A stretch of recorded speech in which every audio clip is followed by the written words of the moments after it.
Hello and welcome to National Focus. I am Octavia Prosper. In today's National Focus, GIS takes a closer look at Prime Minister Honorable Roosevelt Skerrit's bi-weekly press conference, which took place on Wednesday, May 10, 2023. Among the headline stories, Prime Minister describes passage of family bills as significant, government's investment in access and accommodation dubbed major drivers of economic growth, and Prime Minister Skerrit commends Creed for their service. The details of the headline stories and more when we return.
Welcome back. Prime Minister of Dominica, Honorable Roosevelt Skerrit, has described the increase in accommodations facilitated by the government as a major investment in Dominica. Dominica has seen the rise of multiple internationally branded five-star hotels and resorts in the last 20 years, to include the Intercontinental Dominica Cabrit Resort and Spa, Colibri Ridge, Secret Bay, and Jungle Bay, Dominica, to name a few. Prime Minister Skerrit spoke of the expansive impact of the investment on industrial development in Dominica. It is clear that we have a very robust and expansive and expensive investment taking place in Dominica by this government. Take, for example, tourism. Based on government's policies, we have seen a dramatic increase in hotel rooms in Dominica. And not only hotel rooms, but international branded hotels at the five-star level. All of which, the majority of which, have been facilitated by government policy. More jobs for people, more selling of produce by farmers, more selling of fish by fishermen, more business for taxi operators, tour guides, restaurateurs, etc., etc. We're doing this. The luxury hotels, in addition to the island's natural splendor, has led to it being listed as the best Caribbean island by Travel Leisure magazine in 2022, the top 25 most beautiful places in the world by CNN Travel in 2023, and one of the world's greatest places by Times in its 50 extraordinary destinations to explore. Prime Minister Skerrit says government's efforts to increase access to Dominica at the Douglas Charles Airport has led to an increasing number of new visitors to Dominica, as reported by hoteliers. He stated that this is a reflection of what the construction of the international airport will bring. And of course, with the investment in the international airport, first of all, with the investment in Douglas Charles, to allow for night landing, to allow for the expansion of the airport, to allow for now direct flights from North America, which never existed before. And as a result of the direct flight from America, Dominicans are getting an appreciation of what the international airport can bring to Dominica. And looking at what the number of passengers American Airlines have been able to bring in, and based on what the hoteliers are saying to me, not the Ministry of Tourism, the hoteliers are saying to me, these are new people who come into Dominica as a result of this direct flight. And of course, the construction of the international airport. Prime Minister Skerrit said these investments are necessary factors that will stimulate economic growth within Dominica. We have been making tremendous strides in tourism. The numbers are increasing. Obviously, COVID-19 affected it. But at the same token, we cannot get to the numbers that we want if we don't have the rooms. and if we don't improve air access. And this is where we've been investing, having more rooms. Because we can't go to Germany and promote Dominica, and then we would have 150 rooms. This is why we invest in hotels, and this is why now we have a dramatically increased hotel stock in Dominica. And Airbnb is ticking off in Dominica in a dramatic way. In terms of, so we'll certainly see an increase in stayover visitors, and that will continue to increase in the years to come. The Ministry of Tourism has been mandated to accelerate the development of facilities in Dominica so as to increase tourist arrivals. I think what we need to do, there are a couple of things that we need to do in Dominica, among other things. One, we have to move a little more with greater speed in the construction of our cruise village to create better facilities for vendors, because the situation at the Bayfront has outgrown itself, and that has to be addressed post-haste. And the Ministry of Tourism have been mandated to fast-track those plans and those decisions of the government to implement some of the measures with regards to providing better facilities for the vendors in the Bayfront. And then we need to have continued improvement to our natural sites and additional attractions. This is why we have this developer building the cable car. He added that based on previous studies of activity around the region, these attractions will positively impact the number of tourists visiting Dominica. Prime Minister Skerrit says the 2023-2024 national budget will be one which promotes economic development even as Dominica faces the challenges posed by a global crisis.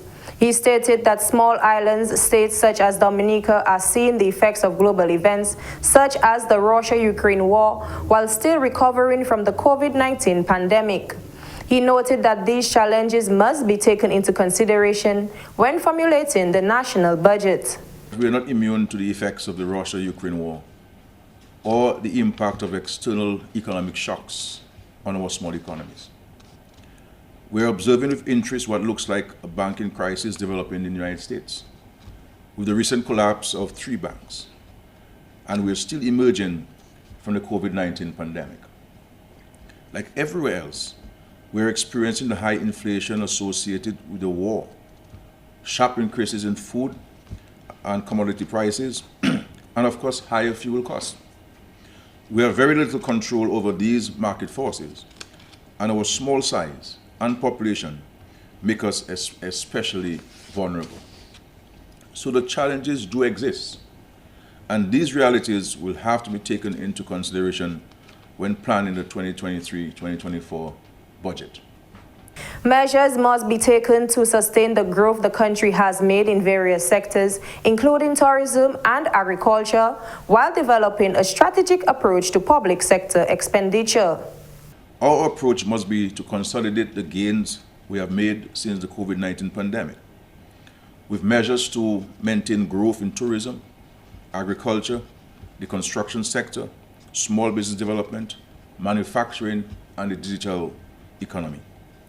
We must also develop a more strategic approach to public sector expenditure, ensuring that our approach to public spending reflects the realities of our times. Prime Minister Skerrit says this year's national budget will be one that is transparent while promoting economic development in all sectors. The budget will be transparent, and it will promote inclusive economic development, harnessing the advances we have made in renewable energy development, the construction of international airport, hotel development, and agriculture. And as we have always done, we will present a fiscal package which is responsive to the needs of our people, but also a reflection of the responsible approach we have always taken in the management of this country's affairs. The budget is also expected to focus on the development and investment government has made in the blue economy. There will also be a very clear policy direction of our efforts to advance the blue economy. We believe in the government that there are huge potentials, and a lot of the positive comments we're receiving and accolades that we're receiving from various publications is in large measure due to our respect for the environment and what we're doing in respect to our oceans. And we are working with international partners who have been advising us on some additional policy actions we can take to set Dominica apart insofar as its protection of the marine space and its economy. And of course, the Minister of Finance shall commence consultations with various stakeholders as part of our usual preparation for the budget. And of course, at a later stage, the Minister of Finance will be in a position to give more information on some of the more specifics we will see captured in the budget of 2023-2024. A suite of family bills passed in Parliament last month has been described as a significant achievement for the government. The suite of bills included the Maintenance of Children Act, the Status of Children Act, the Domestic Violence Act, the Maintenance of Spouses and Parents Act, and the Children's Care and Adoption Act. The Prime Minister stated that these bills, which promote the rights of children, women, and the elderly, shows government's commitment to protect the country's most vulnerable citizens. I view this as a significant achievement and a proud moment, which again speaks to the government's commitment to care for the most vulnerable in our society. Through these measures, we have introduced clear legal guidelines to promote the rights and responsibilities of family members, children, women, spouses, and the elderly, so that they are protected in any and every situation. Once again, I extend congratulations and thanks to those who, over the several years, advocated for these protective measures and worked diligently to develop the legislation. He thanked all those who supported the bills during Parliament as it showed the government's determination to protect citizens. He explained that the passage of the bills was a starting point for new measures and programs which will assist government in ensuring that the rights of the vulnerable are protected. I thank my colleagues for getting behind these bills and demonstrating in no uncertain terms this government's determination to protect our nation's children from harm, our women from abuse, and our elderly from neglect. Our efforts do not end with the passage of the bills. Now, we look to bolster our systems and structures to give effect to the new measures. And as previously mentioned, we will start by strengthening our monitoring capacity at the Social Services Department with increased staff and the creation of a separate law enforcement subunit to respond to child abuse and domestic violence matters. I ask for the support of all Dominicans to ensure that these measures are successful. We can all play a role to promote a stable, peaceful society where all citizens can feel safe and protected. A series of consultations will be hosted to further educate the public on these recently passed bills. I also want to place on public record my appreciation to the leader of the opposition and the members of the opposition, all of whom supported all of the bills which came to the Parliament a couple of weeks ago. I've also directed the Ministry of Social Services to engage in a series of public consultations, town hall meeting style, to further educate and inform the public of the contents of these bills that have been passed into law in Dominica. So there'll be a series of consultations to share with people. Prime Minister Skerrit has described the work of the Climate Resilience Execution Agency for Dominica, CREED, as remarkable. He gave the highest accolades to CREED for their service to Dominica over the last 5 years. In respect to CREED, yes, CREED, we have extended its lifespan by 2 years. That is coming to an end. I believe, all things considered, CREED has done a remarkable job in setting the framework and specific actions for building resilience within our country. It has brought tremendous international recognition and attention to Dominica's efforts and mobilization of resources and interest in our resilience agenda. It was able to develop the strategy, national strategy, the national plan. We're able to cost the plan with support from the World Bank. So Dominica might be one of the only countries in the world that has a national strategy on building resilience within the country. CREED commenced operations in the year 2019 to assist the government of Dominica in its journey of recovery, restoration, and resiliency post-Hurricane Maria. CREED focused on the enhancement of public sector systems and implementation of strategic initiatives aligned with the goal of making Dominica the first climate-resilient nation in the world. And when we speak about resilience, we're not only talking about the physical space. We're talking about fiscal policy or fiscal policies, or our economy, or health systems, or education systems, or forests, or marine space. All of the elements have been looked at and part of our national strategy. So I think I would give CREED high marks for its work. What we're seeking to do, what we've been doing during the life of CREED, is to mainstream resilience, so that it is embedded in every department, every ministry of government, so that the work continues. Prime Minister Skerrit said they plan on having a similar but smaller construct to continue the work of CREED within the Ministry of Planning.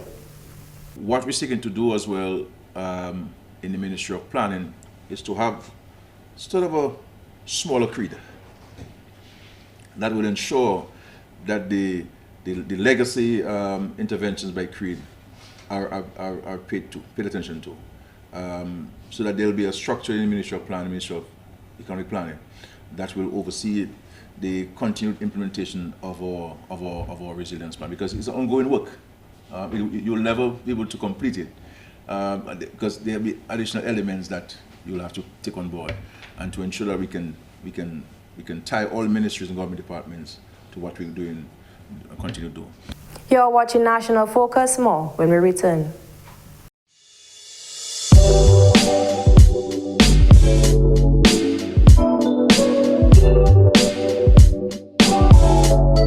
Welcome back.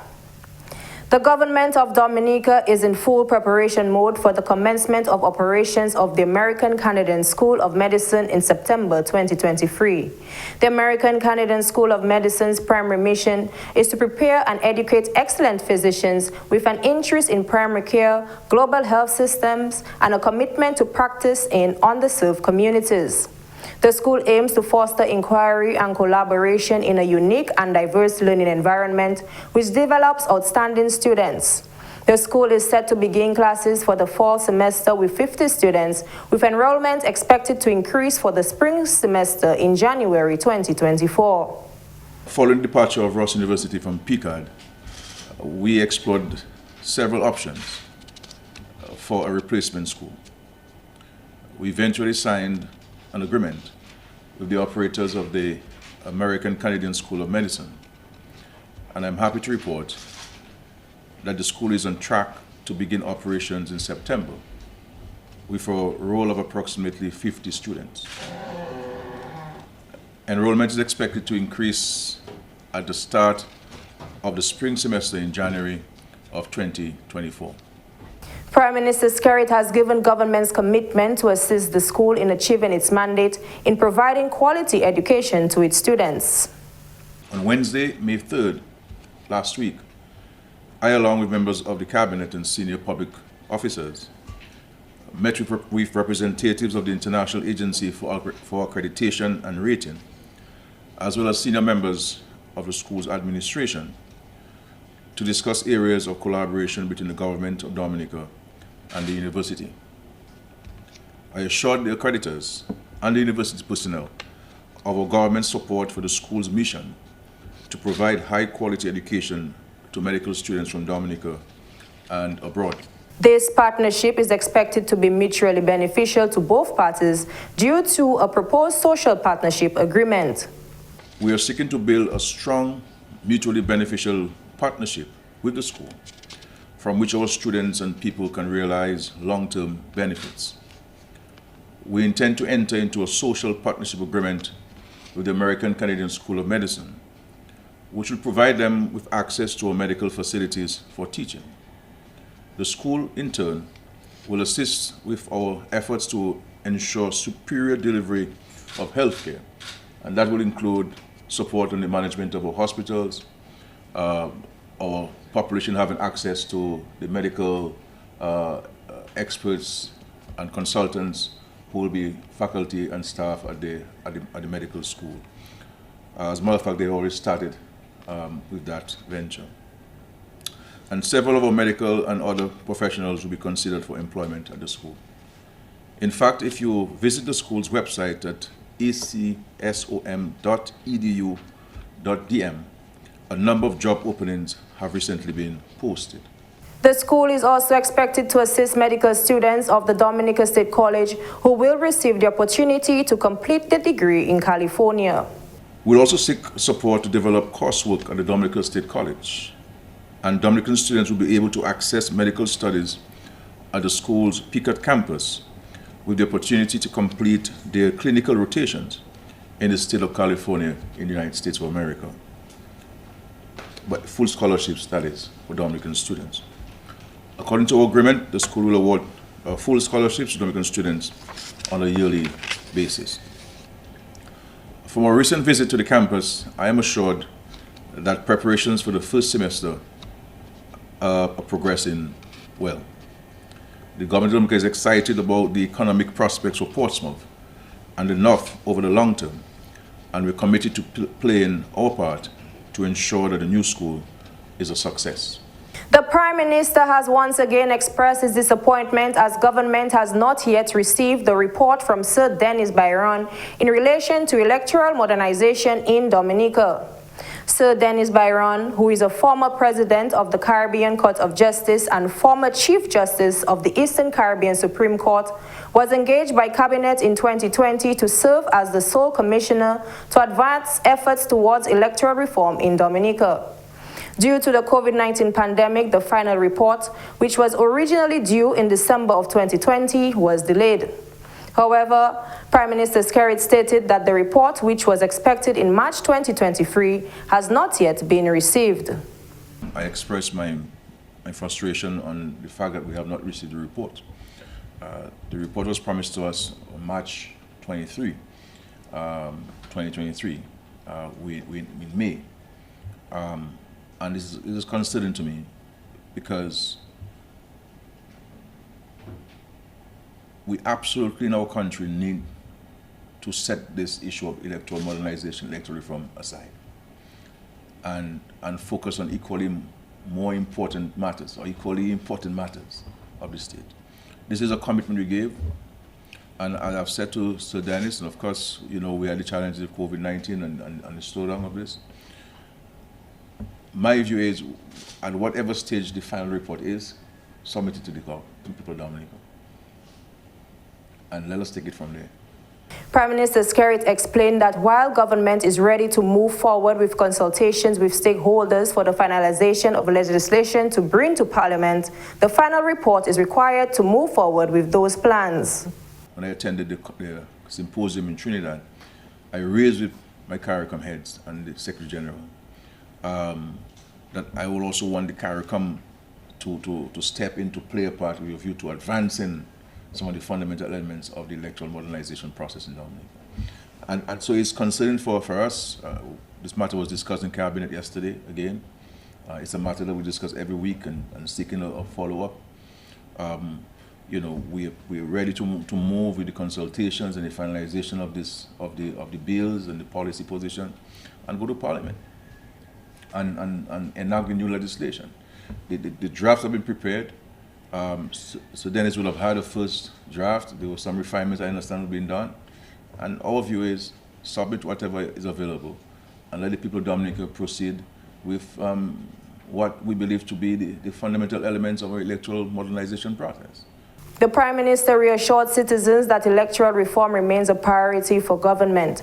He noted that upon receiving the final report, it will be made public as government moves forward to implement the recommendations made by Sir Dennis Byron into law. I don't want anybody to ever think that we are not serious about this matter. You know, so I don't want to say too much on this for fear of saying things I shouldn't say because of my frustration on this. But it is of extreme concern to us. submit the report, submit the draft bills, let us go to consultation with the Dominican people, and let the Dominican people determine what are the 3 or 4 fundamental elements that can shape the electoral modernization process of Dominica, and give the authority to the Electoral Commission and the Electoral Office to go ahead and implement what Parliament would have approved. But the moment we receive this report and the draft bills, it will go to the public immediately and have a very efficient consultative process, and let us go to Parliament on this. Prime Minister Skerrit has met with French officials for increased security cooperation between the Commonwealth of Dominica and the Republic of France, in particular the French colonies of Martinique and Guadeloupe. Among the high-level French officials were the Prefect of Guadeloupe, Xavier Lefond, Ambassador of France to Dominica, His Excellency Francis Etienne, Attorney General of Guadeloupe, Mr. Eric Morel, Commanders of the Gendarmerie in Guadeloupe and Martinique, General Vincent Laban, and General William Vaquette. Dominica's Minister for National Security and Legal Affairs, Honorable Rayburn Blackmore, Dominica's Attorney General, Honorable Levi Peter, and senior members of the Commonwealth of Dominica Police Force and Customs. Prime Minister Skerrit noted the importance of integrity within the alliance of the 2 countries. And as our closest neighbors and allies, it is important we maintain open lines of communication with the French, and that we are able to dialogue in a frank and honest manner about issues relating to the security of our states. I was privileged to lead the talks during the 5th session of the French-Dominica Joint Security Commission, which addressed a number of matters of training, the conduct of joint actions and operations, immigration, and exchange of intelligence and information, and judicial cooperation. As an outcome of this collaboration, Dominica will receive resources and training from the French authorities. The French have also offered us some dogs that will help with the customs, search of drugs, guns, and cash as well. The French are committed to assisting us with the training of police officers to aid our crime fighting locally, and also to protect our common borders against the threat of irregular migration. We acknowledge that the irregular movement of people across our border to and from the French territories is a matter of concern, which requires the close collaboration of law enforcement in the 2 countries. Both sides reiterated our commitment to cooperate on critical matters of national security and to strengthen existing mutual legal agreements among our countries. He noted that in an effort to reduce illegal entry and strengthen common border security between the countries, there will be joint French-Dominica patrols. He looks forward to the continued cooperation between the Commonwealth of Dominica and the Republic of France. And that's all for this edition of National Focus. Be sure to follow GIS Dominica on Facebook, YouTube, and on Twitter. You can also drop us an email at gis@dominica.gov.dm. From all of us here on the GIS News production team, I am Octavia Prosper. Thanks for watching and stay safe.